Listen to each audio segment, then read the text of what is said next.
네, 여러분 안녕하십니까. 세상과 교회의 다양한 이슈를 다루는 시간 레디언 진행을 맡은 이용렬입니다. 인사드리겠습니다. 오늘은 설 명절입니다. 오랜만에 이 가족과 모여서 좋은 시간 갖고 계시지요? 네, 나누는 이야기 속에 레디언도 한번 슬쩍 끼워주셨으면 얼마나 좋을까 하는 생각을 해봅니다. 오늘은 말이죠. 선교 현장의 생생한 이야기를 들어보는 현장 속으로 코너가 준비되어 있습니다. 언제쯤 끝이 날까 모르겠습니다만 전쟁이 길어지면서 우크라이나 난민들도 이 겨울을 참 어렵게 보내고 있습니다. 설날이라 그런지 더 마음이 쓰이게 됩니다. 그곳에 있는 난민들의 상황에 대해서 좀 더 자세히 들어보도록 하겠고요. 그리고 요즘 어딜 가나 소통에 대한 주제를 많이 다루고 있지요.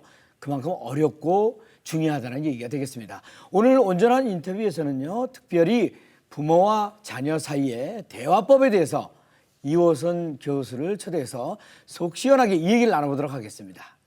자, 그럼 먼저 한 주간의 교계 뉴스를 정리해 드리겠습니다. 뉴스 이슈 국민일보 박용미 기자 자리했습니다. 어서 오세요. 안녕하세요. 박용미 기자입니다. 네, 설날이니까 새해 복 많이 받으세요. 새해 복 많이 받으세요. 감사합니다. 네.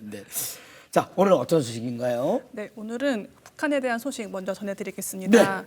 이 코로나19 이후 북한에 복음을 전하는 것은 물론 인도적 차원의 지원 물자를 보내는 것도 많이 어려워졌습니다. 네. 북한이 코로나 확산을 막겠다면서 이제 국경을 봉쇄하는 바람에 탈북민들도 한국에 넘어오기가 어려워졌는데요. 이런 가운데서도 믿음으로 새해 희망을 품고 있는 대북 구호단체와 통일 선교단체의 소식입니다. 네, 코로나도 그렇지만 남북 정세가 나빠지고 있지 않습니까? 네. 그런 가운데 단체들의 그 어려움도 컸을 것 같은데 현재 상황은 어떻습니까? 코로나19 이후 북한 어린이나 임산부를 위한 영양식 혹은 의약품조차도 북한에 들어가지 못하고 있는 실정입니다. 네. 이 대북 지원단체마다 북한에 보내려고 준비했던 물품들이 그대로 창고에 쌓여 있다고 하는데요. 네네. 샘복지재단과 하나누리는 북한 어린이를 위해 만든 평화의 목도리를 최근 러시아 연해주 고려인들에게 전달했습니다. 네. 원래는 북한에 전달을 해야 되지만 목도리를 북한에 보낼 방법이 없었기 때문인데요. 네네. 이 관계자들은 목도리를 받고 기뻐하는 고려인 아이들을 보면서 또 북한 어린이들이 생각이 나서 마음이 많이 아팠다고 합니다. 네, 이제 우리나라도 이렇게 추운데 또 점점 더 추워질 텐데 네. 북한 주민들은 더 힘겨운 겨울을 나고 있을 것 같아요. 네, 석탄은 비싸고 또 산에서 나무를 베는 것은 금지되어 있기 때문에 이 주민들이 집에서 난방을 하기조차 어려운 실정입니다. 네. 그래서 전문가들은 특히 북한 내 취약계층의 고통이 클 것으로 예상을 하고 있는데요. 네. 그래도 단체들은 하나님께서 북한을 이대로 내버려 두시지 않을 거라고 굳게 믿고 있으면서요. 길이 열리면 바로 북한에 보낼 수 있도록 물품을 준비하고 때를 기다리고 있습니다. 네네. 올해가 정전 협정 70주년 되는 해라고 하잖아요. 네네. 네.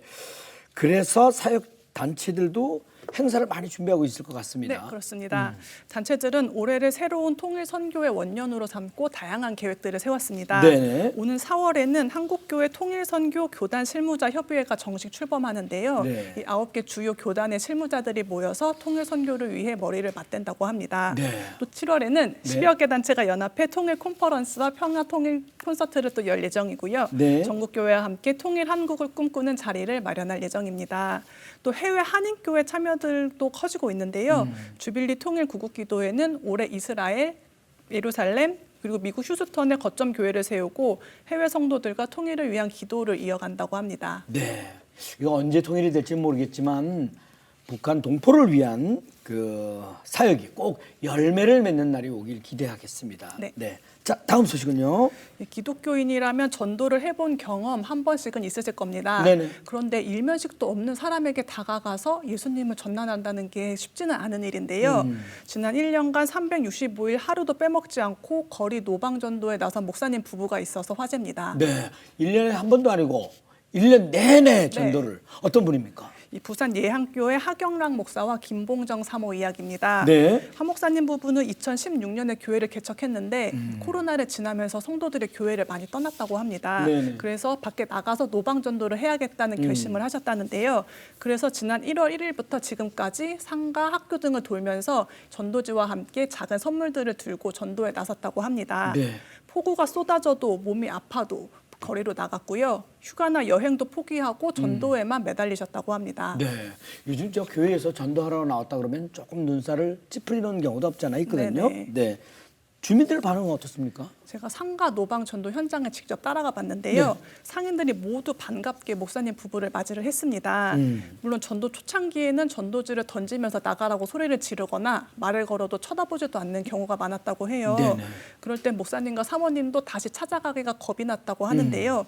하지만 꾸준히 방문하니까 하나님의 사랑을 그들이 받아들이고 서로 네. 안부도 묻고 사는 이야기를 나누는 사이로까지 발전을 했습니다. 네네. 이 열심히 전도하다가도 그만두고 싶거나 또 힘든 순간도 많았을 텐데 어떻게 어떤 힘으로 그렇게 계속 이어나갈 수 있었어요? 꼭 교회에 오겠다고 했던 이들이 나타나지 않았을 때 또 네. 이렇게 열심을 냈는데 성도 수의 변화가 없었을 때 좌절을 하기도 하셨다고 하는데요. 네네. 네. 하지만 전도는 우리가 해도 결과는 하나님께 속한 것이라는 생각을 가지고 힘을 내셨다고 합니다. 네. 또 전도를 하는 동안 교회를 향한 후원이 끊어지지 않았고 전도 물품이 부족하지 않았고 또 교회 월세가 밀리지 않은 것을 보면서 이 사역이 하나님이 정말 기뻐하시는 사역이라는 확신을 가졌다고 하는데요. 네. 최근에 이분들이 또 붕어빵 기계를 장만을 하셨거든요. 올해는 붕어빵을 매개로 전도에 나서신다고 합니다. 네네. 앞으로 3년 동안 이 노방 전도를 이어가실 계획입니다. 네, 참 어려운 일 해내고 계십니다. 한 영혼을 주님께로 인도한다는 것이 얼마나 어려운 일이겠습니까? 그 사명을 위해 날마다 애쓰고 계신 전국의 모든 개척교회 목회자 여러분들을 응원하겠습니다. 네, 박용미 기자 오늘도 수고 많이 하셨습니다. 대단히 감사합니다. 감사합니다. 자, 이어지는 단신 뉴스 보시고요. 다음 출연자 만나보시겠습니다.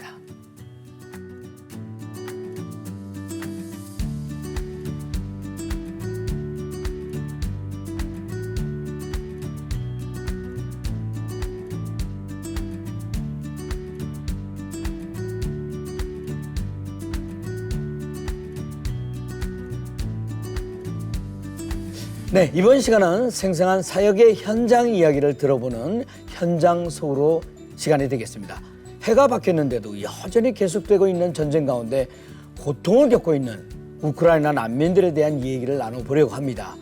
우크라이나 난민들을 대상으로 국제사회의 다양한 지원이 이어지고 있는 가운데 그 현장의 중심에서 구호 사역을 통해 복음을 전하고 있는 사마리안 퍼스트 코리아의 안정은 디렉터가 자리해 주셨습니다. 어서 오세요. 반갑습니다. 안녕하세요. 사마리안 퍼스 코리아의 안정은 디렉터입니다. 네, 새해 복 많이 받으시고요. 네, 새해 복 많이 받으세요. 아주 애 많이 쓰고 계십니다. 네, 전 세계가 새해를 맞아서 인사와 기쁨을 나눌 때 우크라이나 수도 키우에는 공습 경보음과 폭발음이 잇따랐다고 합니다. 새해부터 우크라이나는 러시아의 자폭 드론 공격으로 피해가 속출했는데요. 그 드론 잔해에서 러시아어로 해피 뉴이어의 글씨가 발견돼 가지고 잔혹한 공격이다.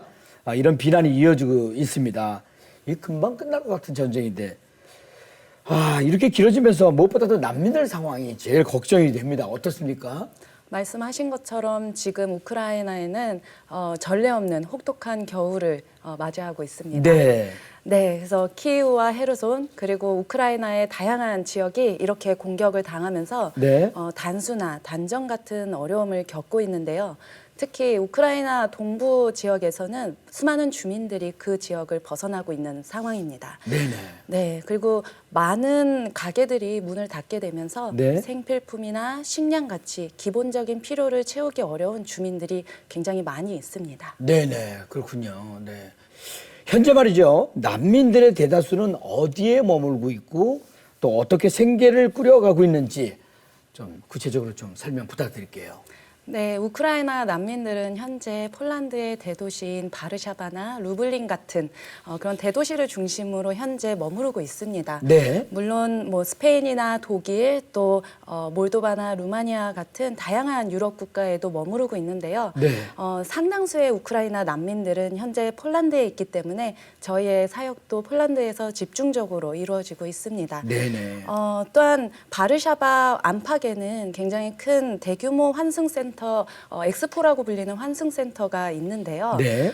이곳은 원래 폴란드 정부에서 운영을 하면서 난민들이 잠시 여기에 머물렀다가 거처가 정해지면은 다시 떠나는 그런 형식이었어요. 네. 네, 이곳이 지금 원래는 수천 명의 난민들을 받아들이는 곳이었는데 네. 그러다 보니 어떤 안전 문제나 또 개인 사생활 보호 문제 같은 것들이 제기되고는 했었습니다. 네. 하지만 현재는 폴란드의 민간 단체가 이곳을 운영을 하면서 우크라이나의 그 한 수백 명의 난민들을 현재 수용하고 있고 이분들에게 다양한 지원을 제공하고 또 아이들을 위한 다양한 또 도움을 주고 있다는 소식을 접했습니다. 네네. 지금 말씀하신 대로 폴란드가 난민들을 물신양면으로 이렇게 도와주고 있지만 해를 넘어서 계속되고 있는 난민들의 타향살이라고 할까요?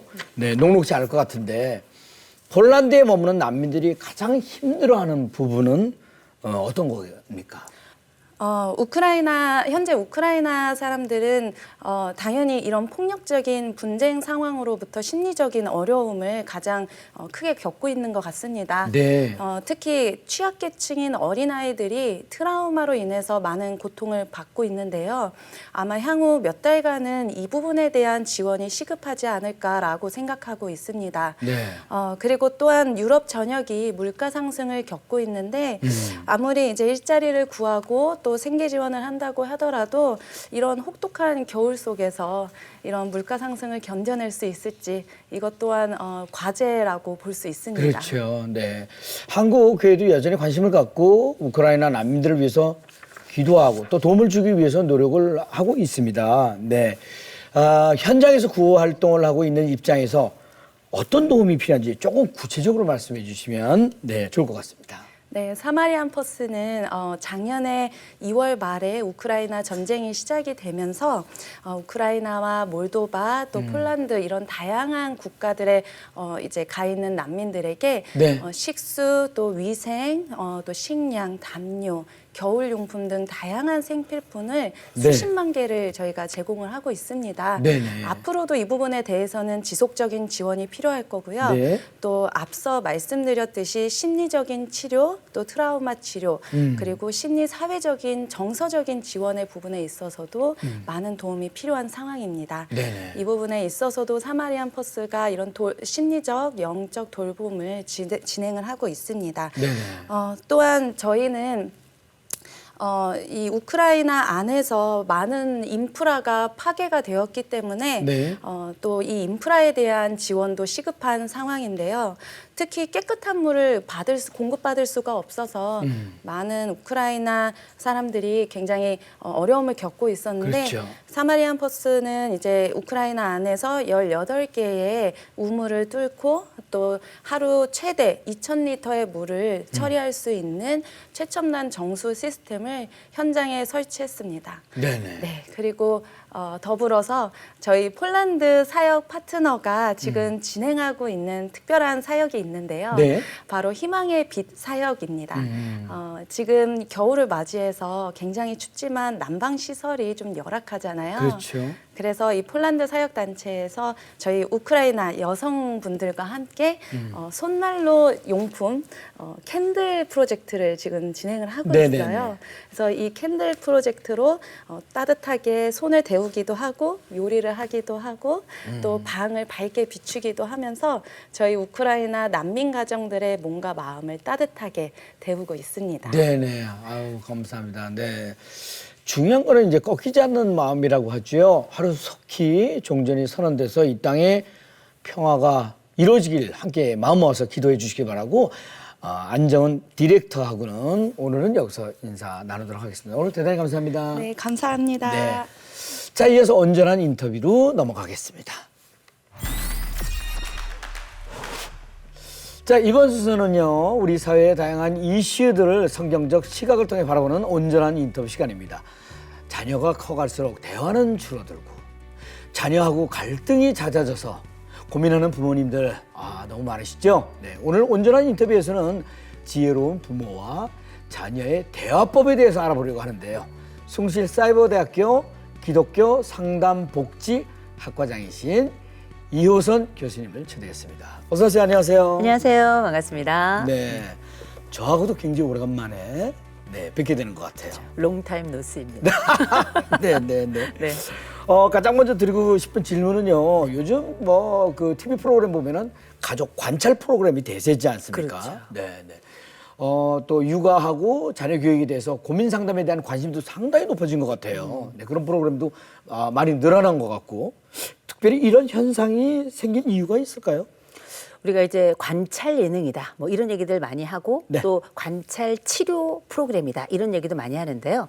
적어도 그런 프로그램이 많이 일어나는 데에는 기본적으로 다른 집은 어떻게 사나 이런 관심이 굉장히 커진 거고 네. 다른 집은 어떻게 사나 이 관심이 생긴다는 건 뭐냐면 다른 집을 보면서 안심을 하게 되는 거죠. 나랑 비슷하구나. 저 집도 저런 일 있구나. 네네. 그리고 저 집은 어떻게 풀어가나를 통해서 일종의 솔루션의 방법을 배우기도 하고 또 실제 전문가들의 조언이 거기에 함께 또 가미가 되면서 내가 가지고 있는 삶의 문제를 직접 내 걸 내놓지 않고도 풀 수 있는 하나의 거대한 치유 환경이 된 거거든요. 네. 그리고 무엇보다 남의 집 얘기라 재밌잖아요. 그렇죠. 네. TV 출연 또 뭐 강의 이걸로 굉장히 바쁘신데 그 강의하고 이 상담하시는 현장에서 부모님들 많이 만나시잖아요. 네네. 그때 어떤 질문을 제일 많이 받으십니까? 제일 많은 질문은 역시 내 새끼는 왜 이래요입니다. 어허. 네.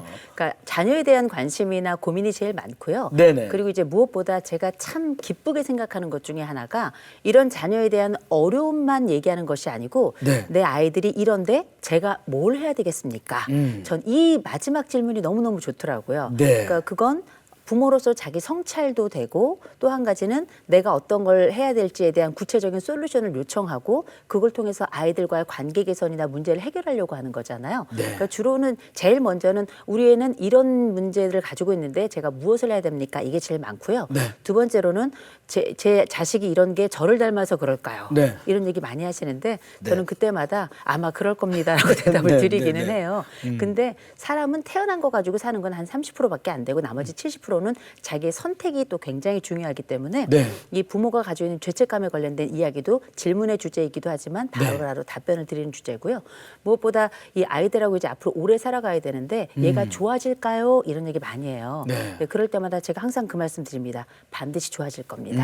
대신 몇 가지 조건은 필요할 겁니다. 이렇게 답변을 드리는데 네네. 전체적으로 아무래도 뭐 부모 교육이나 가족에 관련된 이야기이기 때문에 가족의 어려움이나 아이들에 대한 문제들이 굉장히 많죠. 네네.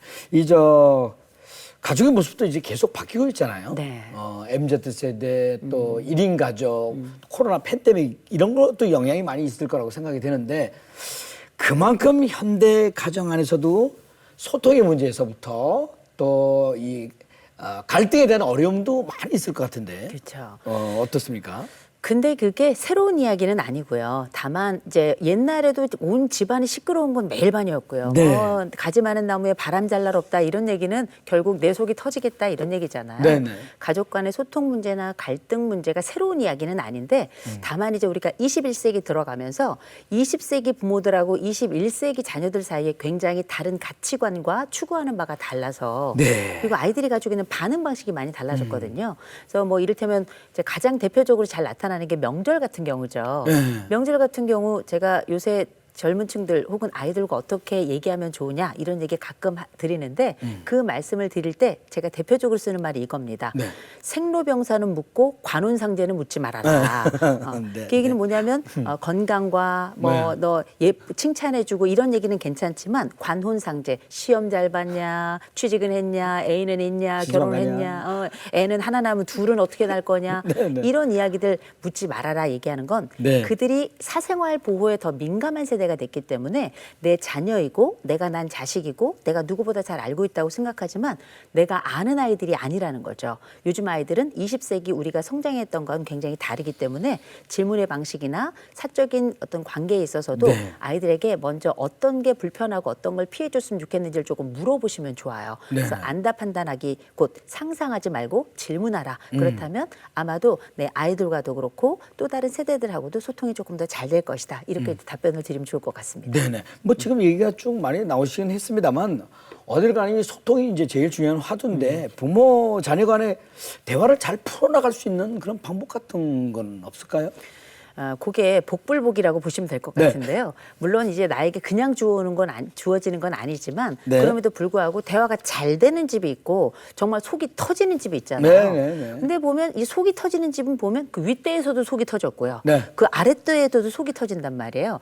뭔가 반복적으로 우리에게 걸려있는 문제가 있는 역동이 뭔가 걸려있는 게 아닌가 네. 그 부분을 한번 좀 진단을 해보면 굉장히 좋을 것 같은데 네네. 결국은 다른 사람 변화시키려고 하는 거는 끝이 없고 불가능한 일이고 내가 지금부터 이 관계를 호전시키기 위해서 한 가지란다면 그건 무엇일까? 네. 이걸 먼저 생각해 보신다면 소통은 그때부터 첫 번째 매듭이 풀리지 않을까 싶고요. 그리고 상대방이 막 한꺼번에 우리가 무슨 이런 관찰 예능이나 아니면 이렇게 치유하는 프로그램 이런 데 보는 것처럼 막 드라마틱하게 쫙 달라지고 그런 건 없어요. 네네. 이건 신화입니다. 그냥 내가 지금부터 나에게 필요한 게 무엇인지를 나도 판단해보고 그 사람에게 이제 요청하는 것, 그 사람에게 필요한 게 뭔지를 물어보고 그다음 하나씩 실천해 간다면 제가 볼 때는 우리가 100 플러스 알파 시대잖아요. 앞으로 자식하고 살아갈 시간이 어쩌면 한 90년 넘을 수도 있거든요. 그럴 동안에 지금부터 풀어가도 풀 것도 많지만 풀 시간도 많다는 얘기라 마음에 좀 여유를 가지시고요.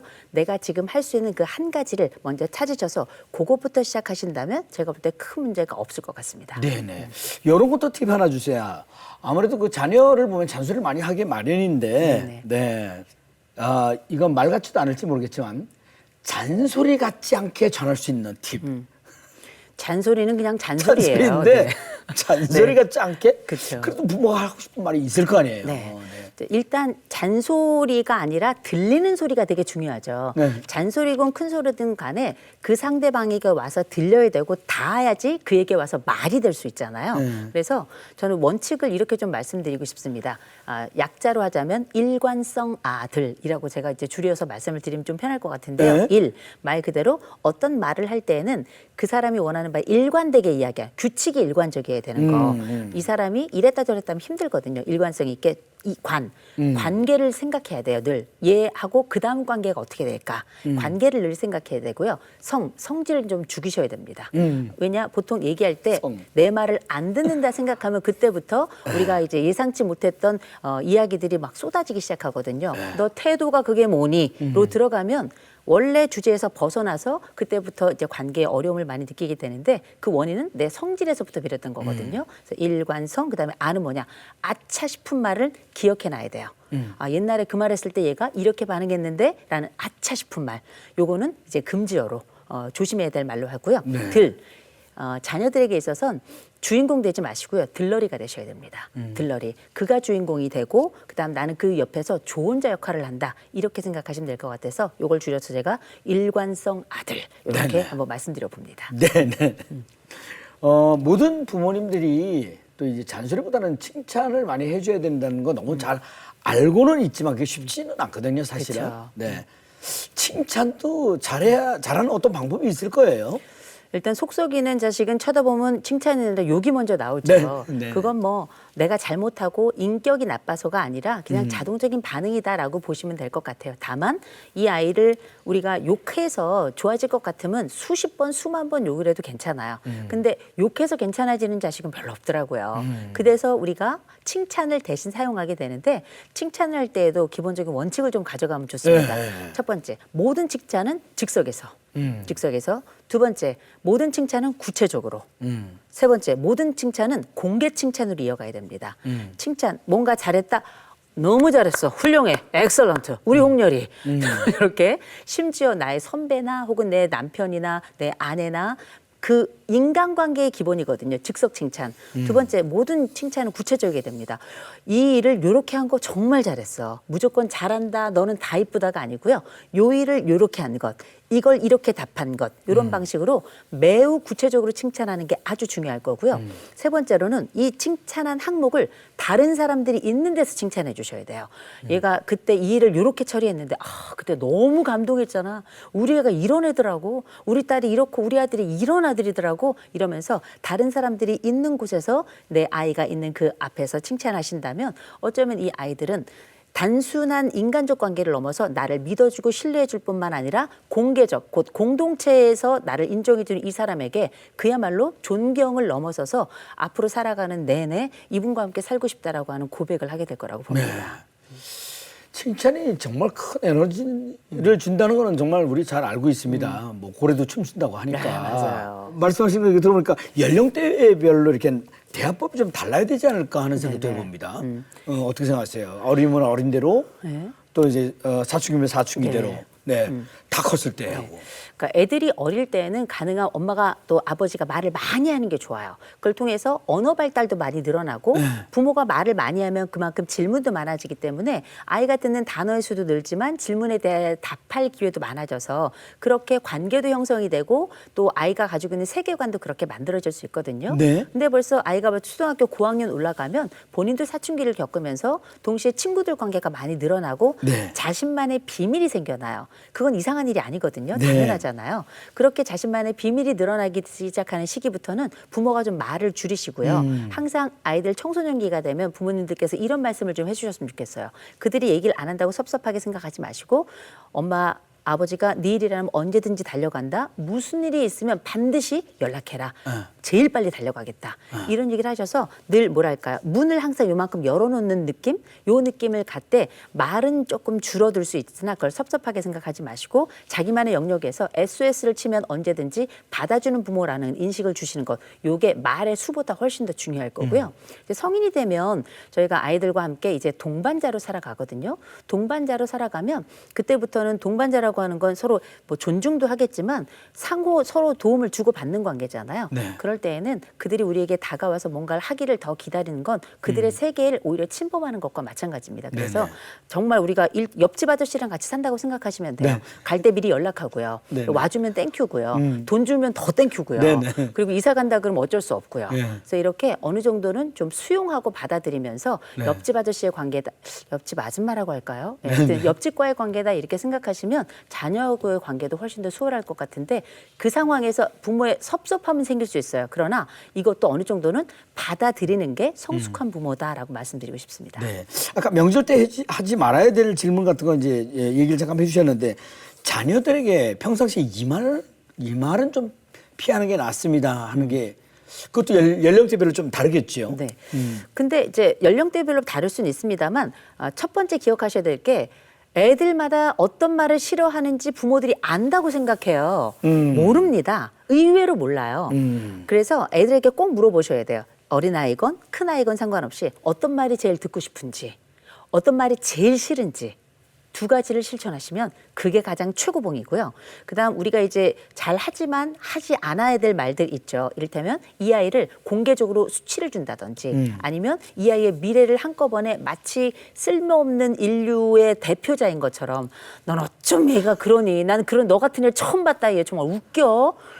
이런 얘기는 다른 데서는 듣지도 못한 이야기를 집에서만 특별히 듣게 되는 특수 에디션이거든요. 근데 이거는 적절치 않고요. 이 아이는 언제든지 열린 미래거든요. 그래서 아이에게 가능성을 많이 열어주셔야 돼서 일단 아이를 이제 공개적으로 비난하는 행위 또 아이가 가지는 미래를 잡아먹는 그런 말 어떤 건지 잘 알 겁니다. 그러나 제일 좋은 말은 말씀드렸던 것처럼 이 아이에게 네가 듣기 제일 힘들어하는 말, 제일 이 말은 안 해줬으면 하는 말이 어떤 것인지 세 가지만 물어보세요. 바로바로 나옵니다. 바로바로 나오기 때문에 요 세 가지를 다 못하더라도 넘버원 아이템, 얘 입에서 가장 첫 번째로 튀어나온 그 말 정도는 생애를 지나가면서 꼭 지켜주실 것. 왜냐하면 이건 이 아이가 오랫동안 가지고 있었던 컴플렉스이고 부모에 대한 원망의 이야기이고 가장 속상한 이야기이기 때문에 요 이야기를 물어보셔서 이걸 실천해 주시고 내가 이 말은 하지 않겠다라고 약속만 해주셔도 이 아이 안에서 감동의 폭풍우가 가실 겁니다. 네. 네. 잘 알겠습니다. 네. 자, 이제 슬슬 마무리를 좀 해야 될 텐데 끝으로 2023년 자녀와 부모가 성장하고 행복할 수 있는 조언 마무리 삼아서 부탁드리겠습니다. 2023년 우리가 2023이잖아요. 네. 2023은 가만 생각해 보면 20이라는 숫자는 성인의 시기이고요. 네. 23이라는 숫자는 요새 이제 대학을 많이 가니까 대학을 졸업하는 나이더라고요. 네. 물론 이제 군대도 있습니다만 이 연령을 생각해 보면 올해는 성숙한 대화를 하는 해가 됐으면 좋겠다. 성숙한 대화라고 하는 건 침범하는 대화가 아니라 네네. 지켜보는 대화고요. 네. 그리고 내가 먼저 이야기를 하는 게 아니라 모르는 바를 질문하는 그래서 질문하는 가족이 되고 또 성숙이 무엇인가를 생각하는 그 해가 우리 가족들에게 모두 2023의 목표가 됐으면 좋겠습니다. 네, 알겠습니다. 감사합니다. 네. 자녀와의 대화가 어렵고 어색해질 지고 있다면 오늘 전해주신 대화 방법부터 곰곰이 챙겨보면 너무나 좋을 것 같다는 생각이 듭니다. 무엇보다 하나님이 맡겨주신 우리의 자녀들을 올바른 대화로 더욱 사랑하고 성장시키는 것이 바로 우리 부모의 역할을 하는 것이 아닌가 생각해 보게 됩니다. 오늘 귀한 말씀 전해주신 숭실사이버대학교 기독교 상담 복지학과장이신 이호선 교수님 대단히 감사합니다. 고맙습니다. 고맙습니다. 네. 자, 레디언 오늘 준비한 소식은 여기까지입니다. 저는 다음 시간에 다시 인사드리겠습니다. 대단히 감사합니다. 고생하셨습니다. 양말, 내 여전.